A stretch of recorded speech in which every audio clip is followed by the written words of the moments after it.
दोस्तों I don't know I should share this incident और not, और शायद मैं ये वीडियो अपलोड भी करने वाला हूँ या नहीं। तो 26 अक्टूबर 2017 की बात है और शायद ये दिन मुझे ज़िंदगी भर याद रहेगा। तो उस दिन मेरा दिल्ली पुलिस सब इंस्पेक्टर का फिज़िकल टेस्ट था। तो वहाँ पर हमारी एक 1600 मीटर की रेस होती है, वो क्लियर हुई मेरी। फिर उसके बाद एक 100 मीटर की स्प्रिंट होनी थी, वो भी क्लियर हुई। अब उसके बाद आती है लॉन्ग जंप। लॉन्ग जंप में हमें 3 अटैम्प्ट मिलने थे। तो फर्स्ट अटैम्प्ट में तो बॉडी इतनी एग्जॉस्ट हो रखी थी 2 रेस के बाद कि मैं जंप ही नहीं कर पाया, मैं सीधा भागता हुआ चला गया। अब सेकेंड अटैम्प्ट में मैंने एनर्जी, बची कुची एनर्जी जो भी थी उसको इकट्ठा किया और मैंने जंप किया, बट अनफॉर्चुनेटली मैं फिनिशिंग लाइन को क्रॉस नहीं कर पाया। अब आता है थर्ड अटैम्प्ट। थर्ड अटैम्प्ट में सब कुछ बिल्कुल आंखों के सामने चल रहा था कि ये बिल्कुल लास्ट अटैम्प्ट है, सब कुछ इसी पर निर्भर करता है। मैंने अभी तक जितनी भी मेहनत करी है, एक पोस्ट जिसके लिए मैं इतने टाइम से तैयारी कर रहा हूँ, तो सब कुछ बिल्कुल ऐसे मेरी आंखों के सामने चल रहा था। और मैंने अपनी सारी एनर्जी को इकट्ठा करके अपना रन अप लेना स्टार्ट किया और मैंने जंप की और फाइनली मेरी फिनिशिंग लाइन क्रॉस होती है।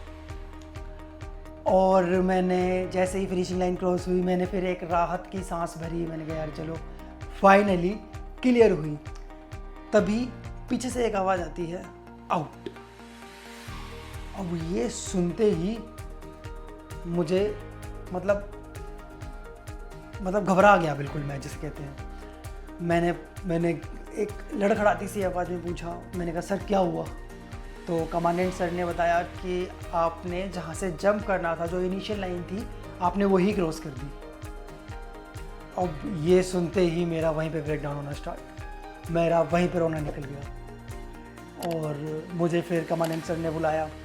उन्होंने कहा कि बेटा कोई बात नहीं, फेलियर से ही सीखते हैं और अभी आपकी उम्र ही कितनी है, दोबारा तैयारी करना। तो वो अपने एंड पे बहुत ट्राई कर रहे थे मुझे कंसोल करने का, बट मुझे उस टाइम पर कुछ समझ में नहीं आ रहा था। और शायद यही एक फेलियर है जो कि एक मेरी लाइफ का एक बहुत बड़ा टर्निंग पॉइंट रहा। तो दोस्तों, इस इंसिडेंट से पहले मुझे गवर्नमेंट जॉब की प्रिपरेशन करते हुए ऑलमोस्ट 2 साल हो चुके थे, लेकिन मेरा कोई भी एग्ज़ाम क्लियर नहीं हो रहा था। तो और उस टाइम पर ऐसा कुछ फिक्स भी नहीं था कि कोई माइंडसेट नहीं था कि मुझे ये पोस्ट चाहिए, इस डिपार्टमेंट में चाहिए, ये लोकेशन होनी चाहिए, ऐसा कुछ भी नहीं था। उस टाइम पर चाहिए थी तो सिर्फ और सिर्फ एक गवर्नमेंट जॉब, किसी भी डिपार्टमेंट में हो, किसी भी लोकेशन पे हो, सिर्फ और सिर्फ एक गवर्नमेंट जॉब चाहिए। तो दोस्तों, CGL 2016 में फेल होने के बाद मैंने फिर भी अपनी प्रिपरेशन नहीं छोड़ी। मैंने CGL 2017 को टारगेट किया और पूरी शिद्दत से मैं CGL 2017 की प्रिपरेशन कर रहा था। लेकिन फिर भी इतना कॉन्फिडेंस नहीं था, इतने अच्छे मार्क्स नहीं आ रहे थे मॉक टेस्ट में कि ऐसा लगे कि मेरे एग्ज़ाम ये क्लियर हो जाएगा।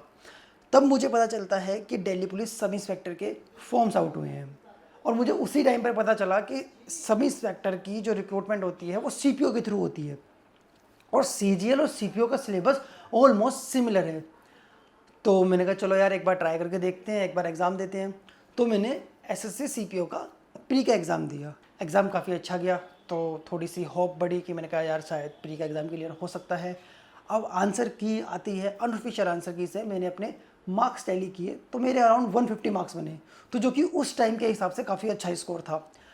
तो मैंने कहा यार बस अब तो ये फिजिकल क्लियर हो जाए, एक और मेंस का एग्ज़ाम में अगर एवरेज मार्क्स भी आ जाते हैं तो पक्का दिल्ली पुलिस सब इंस्पेक्टर मिल जाएगी।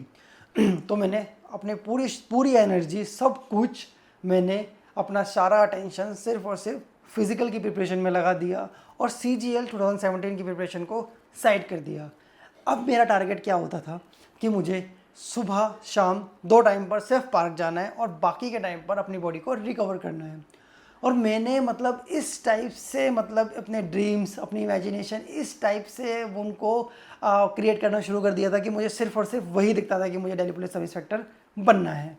और लेकिन मेरे साथ एक चैलेंज ये था कि मैं इससे पहले किसी भी फिजिकल एक्टिविटी में बहुत ज़्यादा इन्वॉल्व नहीं रहा था, किसी भी स्पोर्ट्स में या फिर किसी अदर एक्टिविटी में मैं कभी भी ऐसा इन्वॉल्व नहीं था। तो मेरे लिए एक बहुत बड़ा टास्क था फिजिकल को क्लियर करना।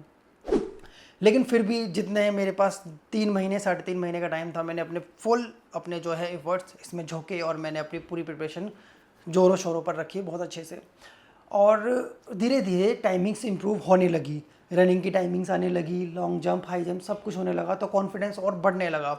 और घर पे भी सबके सपने सजाने शुरू कर दिए थे कि यार बस फिज़िकल क्लियर हो जाए, जो कि ऑलमोस्ट मेरी टाइमिंग आ रही है, और अपना एक जॉब लग जाएगी। तो अपने साथ साथ घर वालों को भी एक होप दे दी कि यार अब दिल्ली पुलिस सब इंस्पेक्टर का एग्ज़ाम दूर नहीं है। अब दोस्तों हम सुबह करीब 6 बजे करीब ग्राउंड पहुंचते हैं नजफगढ़ में, और हमारा 7 बजे से फिज़िकल के जो है टेस्ट होना शुरू होता है।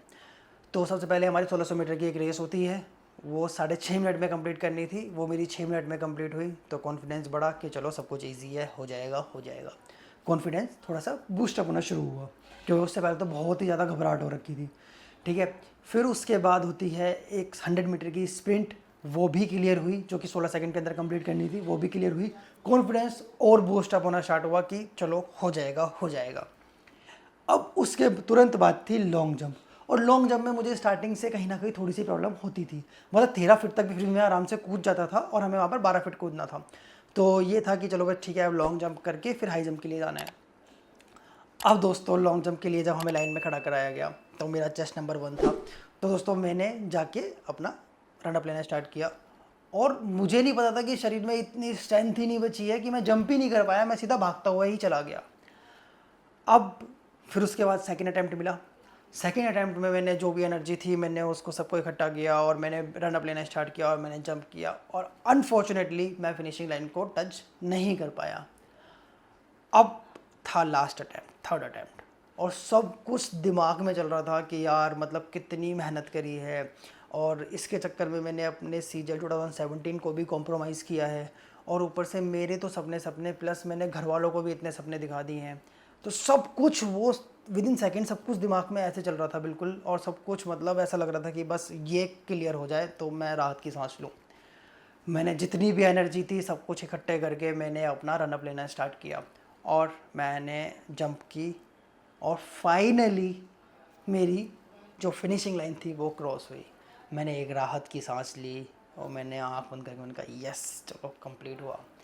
तभी पीछे से आवाज़ आती है आउट, और वो सुनते ही मतलब इतनी घबराहट सी होनी शुरू हो गई। मैंने लड़खड़ाती सी आवाज़ में कमांडेंट से पूछा, मैंने कहा सर क्या हुआ?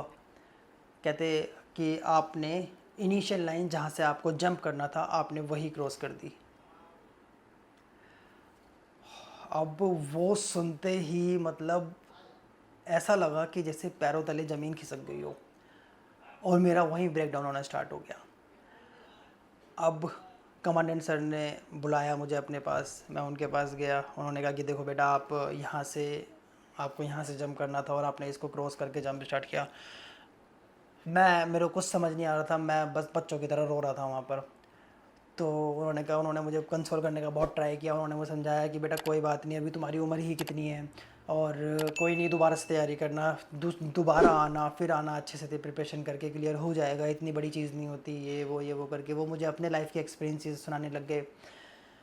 लेकिन मुझे उस टाइम पर कुछ भी समझ नहीं आ रहा था। मुझे नहीं समझ में आ रहा था कि मैं यहाँ से कैसे जाऊँ बिना क्लियर किए इसे। तो जब हमें जाने के लिए बोला, हमें फाइनली हमें ये पकड़ाया गया हमारा नॉन क्वालिफाइंग सर्टिफिकेट। तो ये पकड़ के बैठ के मैं वहाँ बैठा सिर्फ और सिर्फ रो रहा था। अब वहाँ पर कांस्टेबल्स ने मुझसे बोला कि जाओ आप जाओ, लेकिन जब वो देख रहे थे कि मैं इतना परेशान था तो उन्होंने हालांकि मुझे ज़्यादा जाने के लिए नहीं बोला। मैं बस एक जगह बैठ के रो ही रहा था। अब मेरे लिए सबसे बड़ी परेशानी ये थी कि मैं घर पे फ़ोन करके कैसे बताऊँ कि मेरा एग्ज़ाम क्लियर नहीं हुआ है। तो फाइनली मैंने फ़ोन किया पापा को।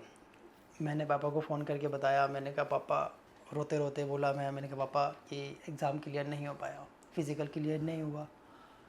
पापा ने वहाँ से सीधा ये बोला, अरे बेटा क्या दिक्कत है, छोड़ कोई बात नहीं, नहीं हुआ नहीं हुआ, इतना परेशान नहीं होते।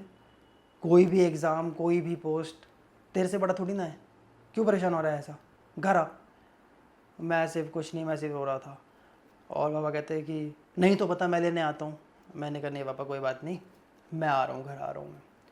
मैंने फ़ोन कट किया, मैंने अपना वहाँ से बैग वैग पैक किया और मैं वहाँ से निकला। अब मैं घर आता हूँ, और मैं इतना परेशान था कि मैं लिटरली 2 दिन तक अपने रूम से बाहर नहीं निकला। और मतलब ऐसा था कि कुछ करने का मन नहीं कर रहा था, किसी से बात करने का कुछ मन नहीं। मतलब ऐसा लग रहा था कि जैसे सब कुछ ही ख़त्म सा हो गया हो, सब कुछ ज़ीरो से स्टार्ट करना पड़ेगा अब। तो बहुत ही ज़्यादा वो मेरे लिए डिसअपॉइंटिंग मोमेंट्स थे। लेकिन उसके बाद जो हुआ, शायद वो एक बहुत ही ज़्यादा टर्निंग पॉइंट रहा मेरे लिए ना। तो क्या हुआ कि एक दिन जब 2 दिन हो गए थे मुझे ऐसे परेशान होते हुए, तो उसके बाद मम्मा आती हैं मेरे से और कहती है कि बेटा ज़्यादा परेशान मत हो, तुझे देख के घर में बाकी सब भी बहुत परेशान हैं। और कल रात पापा रो रहे थे कि मेरा बेटा बहुत परेशान है। ये सुनने के बाद मतलब ऐसा लगा कि आत्मा फट गई। और तब मैंने डिसाइड किया, मैंने कहा अब ये पोस्ट नहीं चाहिए। मैंने कहा Delhi police sub inspector level 6 की पोस्ट है 4200 ग्रेड पे कि मैंने कहा अब मुझे इससे बड़ा चाहिए कुछ। अब मैंने कहा मैं वो करूँगा जिसमें मैं थोड़ा बहुत ठीक ठाक हूँ।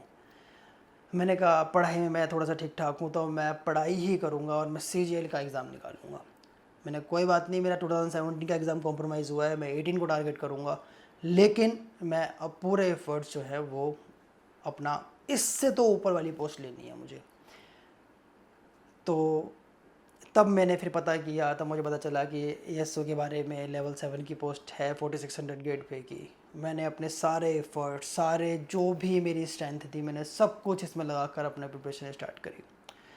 तो बस ये दिमाग में था कि ये अगर लेवल 6 की जॉब है तो मुझे अब लेवल 7 की चाहिए। हालांकि ऐसा कुछ नहीं है कि ये इन्फीरियर है वो इन्फीरियर है, लेकिन एक माइंडसेट होता है। तो उस टाइम पर बस ऐसा माइंडसेट किया कि नहीं अब मुझे ये चाहिए ही नहीं है, मुझे इससे ऊपर ही चाहिए कुछ। तो finally here I am Naresh Gautam, section officer, gazetted officer, level 8 4800 grade pay. तो दोस्तों मोरल ऑफ द स्टोरी या ये सब बताने का रीज़न क्या है कि दोस्तों देखो कभी कभी लाइफ में ऐसे ऐसे फेलियर्स आते हैं ना जहाँ पर हमें ये फील होता है कि अब हमारी सारी मेहनत बेकार चली गई, अब हमारे पास कुछ भी नहीं बचा। लेकिन सबसे बड़ा लेसन हमारे लिए ये होता है कि जो हमने मेहनत करी है ना वो कभी कभी भी वेस्ट नहीं जानी।